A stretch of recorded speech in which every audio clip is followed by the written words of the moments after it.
करती हूँ। Int main function पे रुक गई थी। ओके, तो इंट मेन फंक्शन का यूज़ कैसे होता है। इंट मेन फंक्शन का हम इसलिए वो वाली लाइन लिखते हैं ताकि जब हमारा प्रोसेसर जब मेरे कोड को सेव हो चुका है, फिर अब मेरा प्रोसेसर उस कोड को कंपाइल करने में लगा है, ठीक है, यानी उस कोड को रन करा रहा है हमारे सिस्टम पे, तो हमारे प्रोसेसर या फिर हमारे ऑपरेटिंग सिस्टम को कैसे पता चलेगा कि असली लाइन ऑफ कोड यहाँ इस ब्लॉक से शुरू हुआ है। तो इसीलिए इंट मेन वाली लाइन लिखते हैं, इंट मेन,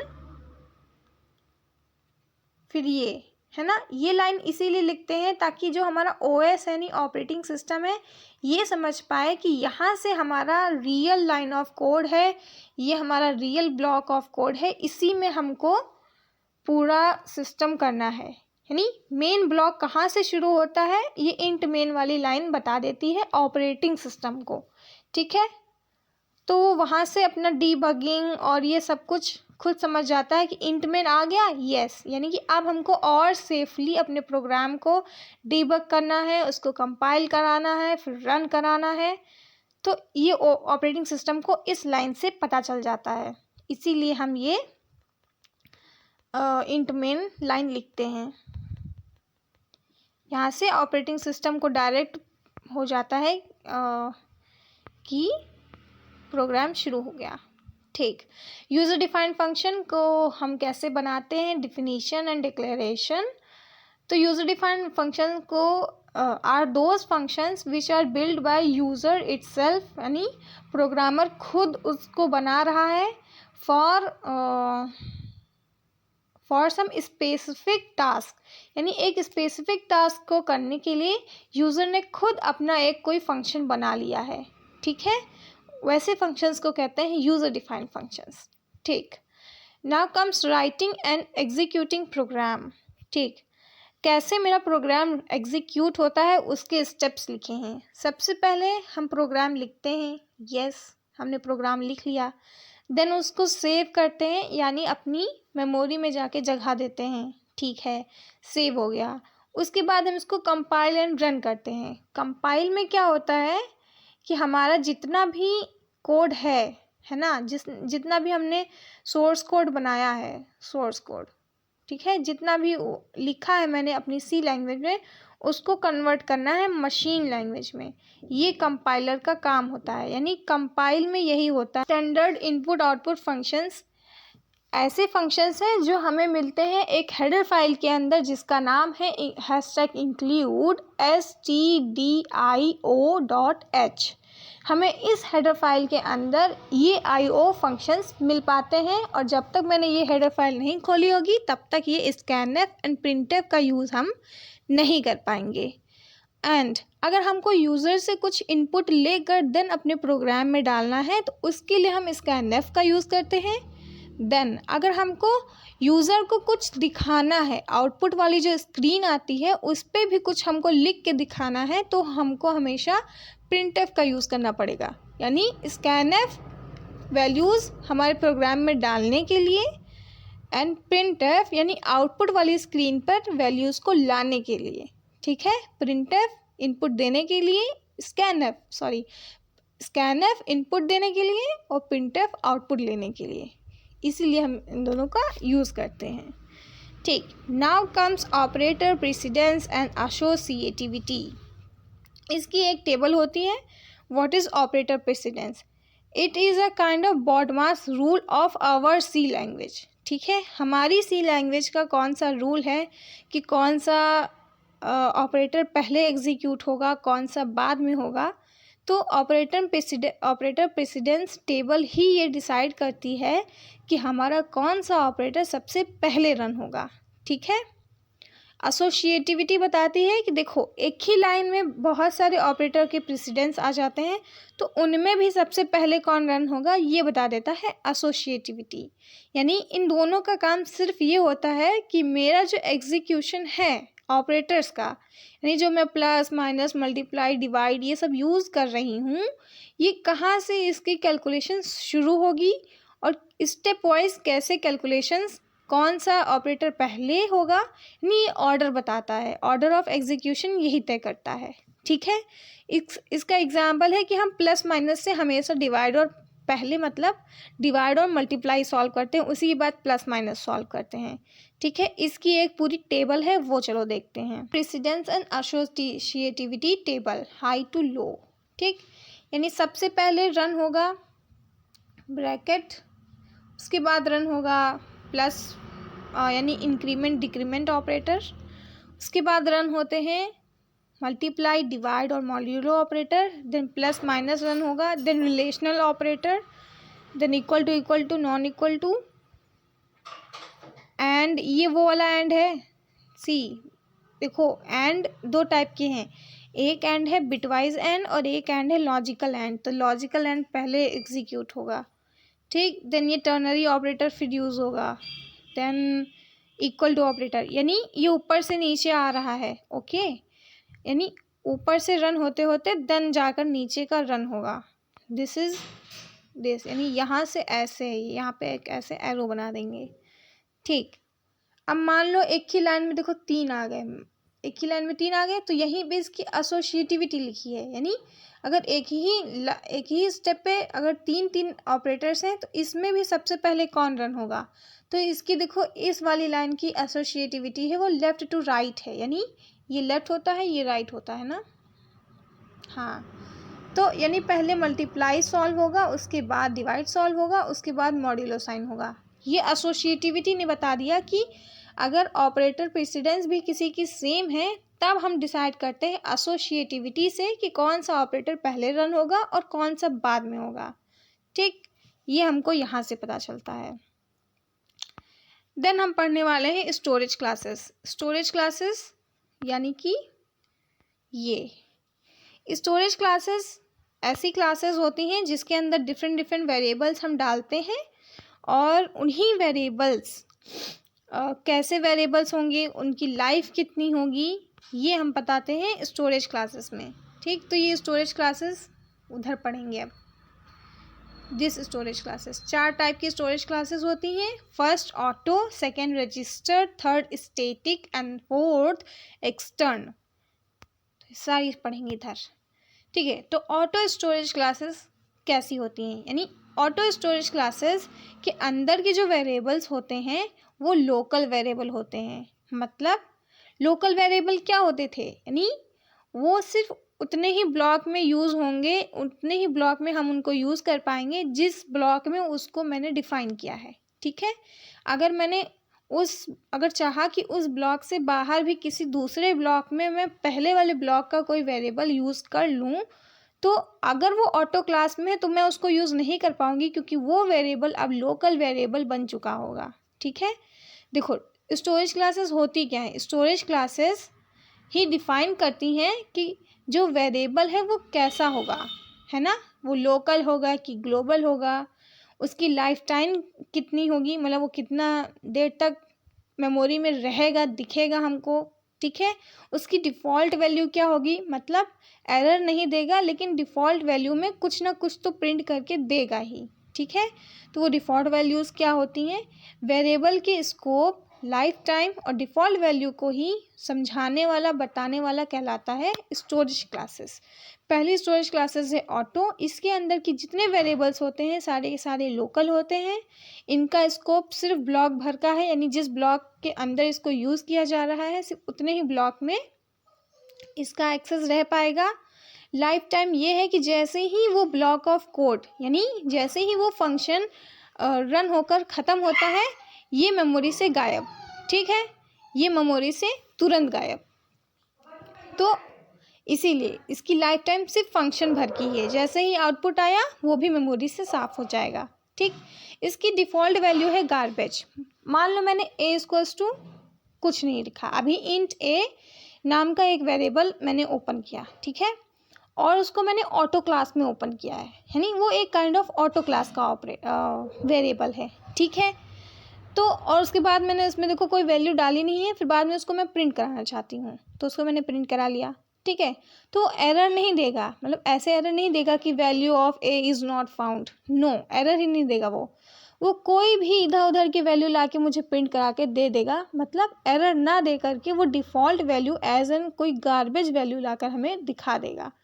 ठीक है, तो वैसी वाली गार्बेज वैल्यू ये हमको रिटर्न करेगा अगर इसको हम डिफ़ॉल्ट प्रिंट कराएं तो। Then comes register storage class. इसके जो वेरिएबल्स होते हैं वो CPU रजिस्टर में जाकर स्टोर होते हैं, यानी ये भी टेम्परेरी ही होंगे। टेम्परेरी माने कि ये भी कुछ ही देर तक रहेंगे। ठीक है, तो ये रजिस्टर क्लासेस में जितने भी वेरिएबल्स होते हैं वो CPU के रजिस्टर में जाकर स्टोर होते हैं, यानी कि CPU की मेमोरी यूनिट में जाकर स्टोर होते हैं। ठीक है, इनका स्कोप भी लोकल है, यानी ये सिर्फ ब्लॉक भर में ही इनको ढूंढा जा सकेगा या फिर यूज़ किया जा सकेगा। इनको हम पूरे थ्रू आउट द प्रोग्राम में यूज़ नहीं कर पाएंगे। ठीक है, इनकी लाइफ टाइम भी फंक्शन तक की होती है, यानी जब तक फंक्शन रन किया आउटपुट दिया तब तक ही ये वेरिएबल मेमोरी में रहेगा। जैसे ही फंक्शन ने आउटपुट दे दिया, आंसर आ गया, ये मेमोरी से भी उधर साफ़ हो जाएगा। ठीक है, यानी इसकी लाइफ टाइम सिर्फ फंक्शन के रन होने तक की है। देन इसकी भी डिफ़ॉल्ट वैल्यू गार्बेज है और इसका एड्रेस नॉट अलाउड है। एड्रेस नॉट अलाउड यानी CPU रजिस्टर में इतनी फास्ट इसकी स्टोरेज और सफाई, यानी फास्ट होता है सब कुछ इसमें फास्ट। मैंने वेरिएबल डिफाइन किया, वो भी बहुत जल्दी हो गया और उसका यूज़ होकर तुरंत ये साफ़ भी हो गया, यानी इसको टाइम ही नहीं मिला कि इसको हम कोई एक एड्रेस दे पाएँ, मतलब बार बार इसका एड्रेस ही चेंज हुआ जा रहा है ना। CPU रजिस्टर बहुत फास्टेस्ट मेमोरी होती है। ठीक है, तो उसमें स्टोर हुए वेरिएबल्स के एड्रेसेस को पता लगा पाना इज़ वेरी टफ, इसीलिए इनके एड्रेसेस अलाउड ही नहीं होते हैं। क्यों? क्योंकि वो पता ही नहीं चल पाएंगे हम लोगों को, इतनी जल्दी तो साफ़ हो जाता है वो, इसकी लाइफ टाइम बहुत कम होती है। ठीक, third static storage class. Value retain between function calls, यानी ये दो फंक्शंस के बीच में भी लगाई गया हुआ वेरिएबल होगा, यानी दो फंक्शंस में सेम वेरिएबल को यूज़ कर रहे हैं तो वो kind of local and global दोनों हो जाता है। ठीक है, यानी ये फंक्शन कॉल के बीच में कहीं वैल्यूज़ रह जाती हैं और ये जो वेरिएबल्स होते हैं इनका स्कोप लोकल भी हो सकता है, ग्लोबल भी हो सकता है, नो प्रॉब्लम। इनकी लाइफ टाइम पूरे प्रोग्राम भर की होती है, मतलब जब तक एक प्रोग्राम रन कर रहा है तब तक ये वेरिएबल हमारी मेमोरी में रहेंगे। ठीक है, जैसे ही पूरा प्रोग्राम रन होकर मुझे आउटपुट दे देगा तब जाकर ये स्टैटिक स्टोरेज क्लासेस के वेरिएबल्स डिलीट होंगे मेमोरी से, वरना जब तक पूरा प्रोग्राम है तब तक वो वेरिएबल्स भी रहेंगे। और इनकी डिफ़ॉल्ट वैल्यू होती है 0, यानी अगर मैंने इसमें कुछ नहीं स्टोर कराया है फिर भी प्रिंट करा दूंगी तो ये हमको 0 एज अ वैल्यू देगा, कोई गार्बेज वैल्यू उठाकर नहीं देगा। ठीक, now comes extern storage class. ये पूरा फुल फ्लेज्ड, मतलब फुल्ली एक ग्लोबल वेरिएबल है। ठीक है, ये हर जगह यूज़ कर सकते हैं, मतलब इसका स्कोप है ग्लोबल स्कोप, यानी हर जगह इसका यूज़ कर सकते हैं, हर जगह इसको एक्सेस कर सकते हैं। ठीक है, इसकी लाइफ टाइम है इंटायर प्रोग्राम तक, यानी इसको भी पूरे प्रोग्राम भर तक ज़िंदा रखा जा सकता है, यानी कि जब तक प्रोग्राम रन होकर आउटपुट दे के पूरा डिसमिस नहीं हो जाता तब तक एक्सटर्न क्लासेस की वेरिएबल्स हमको मेमोरी के अंदर मिलते रहेंगे। ठीक है, इसकी डिफ़ॉल्ट भी वैल्यू 0 है। डन। अभी फिर से देखते हैं, 4 स्टोरेज क्लासेस थी। First storage class was auto storage class, then register, then static, then extern. Auto का स्कोप लोकल था, लाइफ टाइम फंक्शन भर के था और डिफ़ॉल्ट वैल्यू गार्बेज दे रहा था। रजिस्टर क्या होता था, ये भी एक लोकल वेरिएबल है और इसकी भी लाइफ टाइम फंक्शन भर की थी और ये भी हमें return as default value garbage देता है। स्टैटिक वेरिएबल्स लोकल ग्लोबल दोनों हो सकते हैं इसके स्कोप, और इसकी लाइफ टाइम प्रोग्राम भर तक की थी एंड इसकी डिफ़ॉल्ट वैल्यू 0 होती है। देन कम्स एक्सटर्न का स्कोप ग्लोबल होता है, इसकी लाइफ टाइम प्रोग्राम भर की होती है एंड ये भी इसकी भी डिफ़ॉल्ट वैल्यू ज़ीरो होती है। So this was this. Then let us see, तो यहाँ पर यूनिट 2 ख़त्म होता है। Now comes unit 3। यूनिट 3 में सबसे मतलब नाम है कंडीशनल एग्जीक्यूशन एंड लूप्स। ठीक है, तो सबसे पहले इसमें डिसीजन मेकिंग स्टेटमेंट्स पढ़ेंगे, यानी कंडीशनल स्टेटमेंट पढ़ेंगे। अगर ये नहीं तो ये ऐसे वाले स्टेटमेंट्स। ठीक है, तो सबसे पहला स्टेटमेंट है इफ़, यानी सिर्फ हम खाली खाली इफ़ कहीं भी यूज़ कर रहे हैं तब वो इफ़ वाला हो गया। 5 टाइप के यहाँ पे स्टेटमेंट्स पढ़ेंगे। एक इफ़ पढ़ेंगे, then if else, then nested if else, then else if ladder, then switch statement. ठीक है, तो इफ़ पढ़ते हैं चलो। इफ़ कंडीशनल स्टेटमेंट में सिर्फ और सिर्फ हम इफ़ को यूज़ करते हैं। ठीक है, अब ये कैसे कंडीशन बनती है कि अगर चलो मेरा मन है कि यूज़र से मैंने कुछ n इनपुट लिया है और सिर्फ इतना ही चेक कर रही हूँ कि n इक्वल टू 5 है कि नहीं, बस इतना ही चेक कर रही हूँ। ठीक, तो ऐसे लिखूँगी, पूरा लिखूँगी पूरा।